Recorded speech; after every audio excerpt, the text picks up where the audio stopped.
ಉಳಿದೆಲ್ಲ ಪಂಡಿತರಿಗೆ ಇರುಸು ಮುರುಸು. ಇವನ ಮೇಲಿನ ಪ್ರೇಮ ಎಷ್ಟಾಯ್ತಲ್ಲ ಹಾಗಾಗುತ್ತದು. ನಮ್ಮ ನಾಡಿನ ವ್ಯವಸ್ಥೆನೇ ಹಾಗಾಗ್ಯದ. ನಮ್ಮನ್ನು ಯಾರ ಪ್ರೀತಿ ಮಾಡಕ್ ಹತ್ತಿದ್ರು ಅಂತಂದ್ರೆ ಅದನ್ನು ನೋಡಿ ಸಹಿಸಿಕೊಳ್ಳಾರ್ದವ್ರು ಬಹಳ ಜನ ಆಗ್ತಾರೆ. ಏನಾದ್ರೂ ಮಾಡಿ ಮಂತ್ರಿಗೆ ಮಹಾರಾಜನಿಗೆ ಕೆಡಿಸ್ಬೇಕು. ಯಾಕಾರ ಇಷ್ಟು ಪ್ರೇಮ ಇರಬೇಕು ಮಹಾರಾಜರು ಇವನ ಮೇಲೆ? ಅವ್ರು ತಲೆ ಕೆಡಿಸಿಕೊಂಡ್ರು, ಹುಡುಕಾಕ್ ಹತ್ತಿದ್ರು. ಅದಕ್ಕೆ ಕಾರಣ ಹುಡುಕುವಾಗ ಅವ್ರಿಗೊಂದು ಪದ್ಯ ಇತ್ತು. ಮಣಿತನಕ ಹಂಗ ಪ್ರೇಮ ಬೆಳೆಸಿಕೊಂಡು ಹೋದ್ರು. ಅವ ಅರಮನೆಗೆ ಹೋಗೋ ಸಮಯಕ್ಕ ಎಲ್ಲ ತನ್ನ ಪೋಷಾಕಗಳನ್ನ, ಮಂತ್ರಿಯ ಉಡುಪುಗಳನ್ನ ಎಲ್ಲ ಧರಿಸಿಕೊಂಡು, ಕಿಮ್ಮತ್ತಿನ ಆಭರಣಗಳನ್ನ, ಮುತ್ತಿನ ಹಾರಗಳನ್ನ ಏನೆಲ್ಲ ಇದ್ವಲ್ಲ ಅವನ್ನೆಲ್ಲ ಹಾಕಿಕೊಂಡು, ಒಂದು ಹಳೇ ಕಾಲದ ಟ್ರಂಕು, ಏನ್ ಕಿಮ್ಮತ್ತಿಂದಲ್ಲ ಅದು, ಅಂತಹ ಟ್ರಂಕ್ ಏನಿತ್ತಲ್ಲ ಆ ಟ್ರಂಕ್ನ ಕಿಲಿ ತೆಗೆದ, ಹಿಂಗೆ ಎತ್ತಿದ, ಒಳಗೆ ನೋಡಿದ, ಹಾಕಿದ, ಕಿಲಿ ಹಾಕೊಂಡು ಬಂದ. ಇಲ್ಲೇ ಏನೋ ಇದ್ದಂಗೆ ಐತಿ ಅನ್ಕೊಂಡು ನಾಳೆ ಪರೀಕ್ಷೆ ಮಾಡೋಣ, ನಾಳೆ ಹಾಗ ಮಾಡ್ದ. ತಿಂಗಳ ತನಕ ಮಾಡಿದ್ರು ಅವ ಹಾಗೆ ಮಾಡಿದ. ಅಲ್ಲಿ ಏನೋ ಮಾಟ ಗಿಟ ಮಾಡಿಸಿ ಇಟ್ಟಂಗೆ ಕಾಣ್ತಾನೆ ಈ ಮಗ. ಅದನ್ನ ನೋಡಿ ಹೊಕ್ಕನ ಅವ ಹೇಳಿದಂಗೆ ಕೇಳ್ತಾನೆ ಅನ್ಕೊಂಡ್ರು. ಆದ್ರೆ ಅದನ್ನ ಯಾರಿಗೂ ತೋರಿಸ್ತಿದ್ದಿಲ್ಲ, ಅಷ್ಟು ಚಂದ ಕಾದಿಟ್ಕೊಂಡಿದ್ದ. ಅವ್ರು ಹೋಗಿ ಮಂತ್ರಿಗೆ ಹೇಳಿದ್ರು, ಮಹಾರಾಜನಿಗೆ ಹೇಳಿದ್ರು, ಮಂತ್ರಿ ನಿಮಗೆ ಮೋಸ ಮಾಡ್ಯಾನ, ಏನೋ ಮಾಡಿಸಿಟ್ಟಾನ, ಇಂಥವೆಲ್ಲ ಸುಮ್ಮನೆ ತಲೆ ಕೆಡಿಸಕ್ಕೆ ಏನು ಹೋಗಿ. ಹೀಗಂದು ಕೂಡ್ಲೇನೆ ನೋಡಿ ಆ ಮಹಾರಾಜ ಬೀರ್ಬಲ್ಲನ್ನು ಕರೆದು, ಏನೋ ನೀ ಹೀಗೆ ಮಾಡಿಸಿ ಅಂತಲ್ಲ. ಹೌದೇ? ಇಲ್ಲ ಮಹಾಪ್ರಭು, ನೀವು ಅನ್ನ ಹಾಕಿದವರು, ನೀವು ಸ್ಥಾನ ಕೊಟ್ಟವರು, ನನ್ನನ್ನು ಮೆರೆಯಲಿಕ್ಕೆ ಹಚ್ಚಿದವರು, ನಿಮ್ಮಂಥವರಿಗೆ ಹಾಗೆ ಮಾಡಲಿಕ್ಕೆ ಸಾಧ್ಯವೇ? ತನ್ನೆಲ್ಲ ವಿನಂತಿಗಳನ್ನ ಹೇಳಿಕೊಂಡ. ಯಾವುದಕ್ಕೂ ಬೆಲೆ ಕೊಡದೇ ಇರುವಂತಹ ಆ ಮಹಾರಾಜ ಅವರೇನು ತಲೆಗೆ ಹಾಕಿದ್ರಲ್ಲ, ಮನೆಯೊಳಗೆ ಒಂದು ಟ್ರಂಕ್ ಅದಾಗ ಮಾಡಿಸಿಟ್ಟಾನಂತ. ನಿನ್ನ ಮನೆಯಾಗ ಒಂದು ಟ್ರಂಕ್ ಐತಂತ, ಕಟ್ಟಿಗೆದು ಹಳೆಯ ಕಾಲದ ಪೆಟ್ಟಿಗೆ ಐತೆ ಅಂತ. ಹೌದೇನು? ಹೌದು. ಅದನ್ನ ಕಿಲಿ ತೆಗಿತಿ ಅಂತ ಬರುವಾಗ ಹೌದೇ? ಹೌದು. ಹನಿಗೆ ಹಾಕಿ ನೋಡ್ತಿ ಅಂತ. ಹೌದೇನು? ಹೌದು. ಅದನ್ನ ಯಾಕೆ ನೋಡ್ತಿದ್ದಿ ಇಲ್ಲಿಗೆ ಬರುವಾಗ? ಹರಕತ್ತೆ ತಗೊಳಂಗಿಲ್ಲ, ಇಡಂಗಿಲ್ಲ. ಕಿಲಿ ತೆಗೆದು ನೋಡ್ತೀಯನಲ್ಲೇ.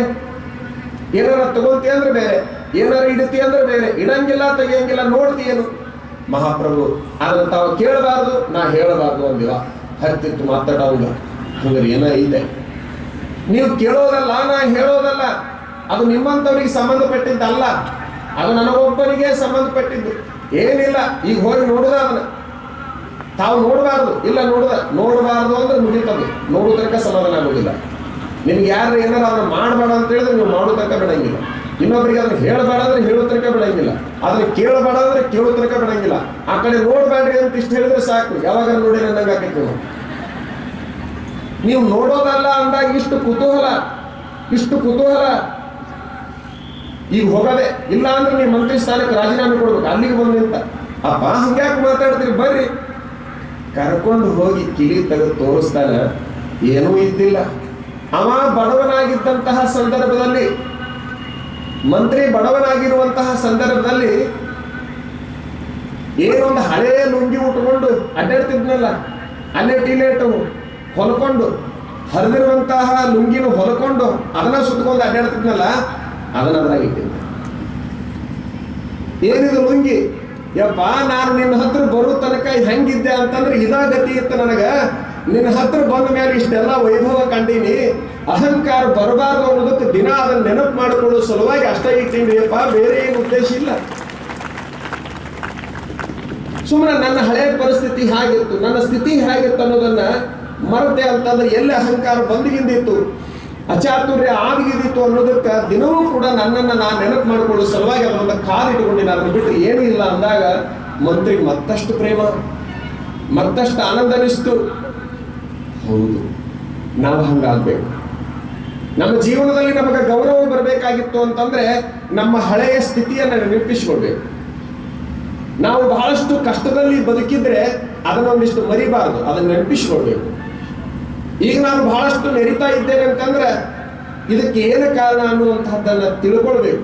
ನಾನು ಅಂತನ್ನುವಂತಹದ್ದು ಮೆರೆಯುವಾಗ ಬಂದ್ರೆ ಅದು ಬಹಳ ದುಃಖವನ್ನು ಉಂಟು ಮಾಡ್ತದೆ. ನಮ್ಮ ಹಿಂದಿನ ಹಿರಿಯರು ಹೀಗಿದ್ರು, ಎಷ್ಟೇ ಎತ್ತರಕ್ಕೆ ಹೋದರೂ ಕೂಡ ತಮ್ಮ ಹಳೆಯ ಸ್ಥಿತಿಯನ್ನ ಮರಿತಿದ್ದಿಲ್ಲ. ಅವರನ್ನು ಉಳಿಸಿಕೊಳ್ತಿದ್ರು. ಕೇವಲ ಲುಂಗಿಯನ್ನು ನೋಡಿ ನೆನಪು ಮಾಡಿಕೊಳ್ಳೋದಲ್ಲ, ಕ್ಷಣ ಕ್ಷಣದಲ್ಲಿ ತಮ್ಮ ಸ್ಥಿತಿಯನ್ನು ನೆನಪಿಸಿಕೊಳ್ತಿದ್ರು. ಹಾಗಾಗಿ ದೊಡ್ಡವರಾಗಿ ಹೋದ್ರು. ಕಾಲ ಬದಲೇ ಆಯ್ತು. ಹಳೆ ಕಾಲದ ಕೊಡ ಯಾವ ಗೊತ್ತನ್ನು ನೀವು ತರ ಕೊಡ ಇದ್ದಲ್ಲ. ಈಗ 50 ವರ್ಷದ ಹಿಂದೆ ಯಾವ ಕೊಡ ಬಳಸ್ತಿದ್ರಿ ನೀವು?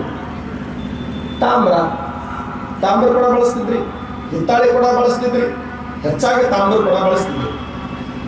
ತಾಮ್ರ ಕೊಡ ತಗೊಂಡು ಬಾವಿಗೆ ಹೋಗ್ತಿದ್ರು ನೀರು ತರಾಕ.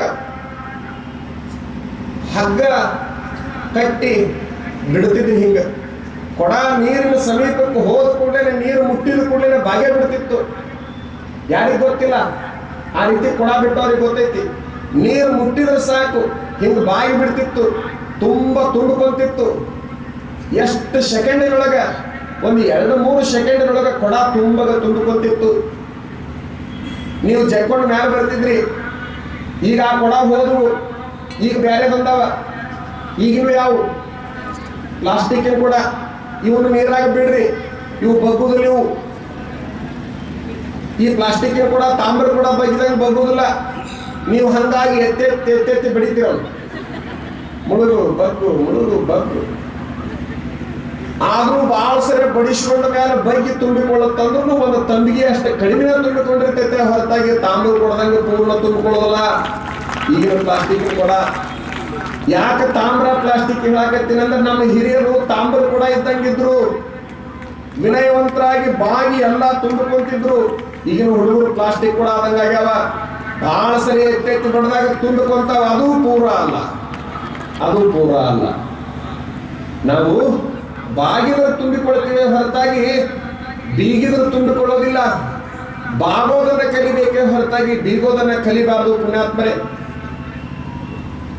ಒಂದ್ ವೇಳೆ ಎಲ್ಲ ನನ್ನಿಂದ ಅನ್ಕೊಂಡ್ರೆ ಆದೀತಿ ಹೆಂಗ?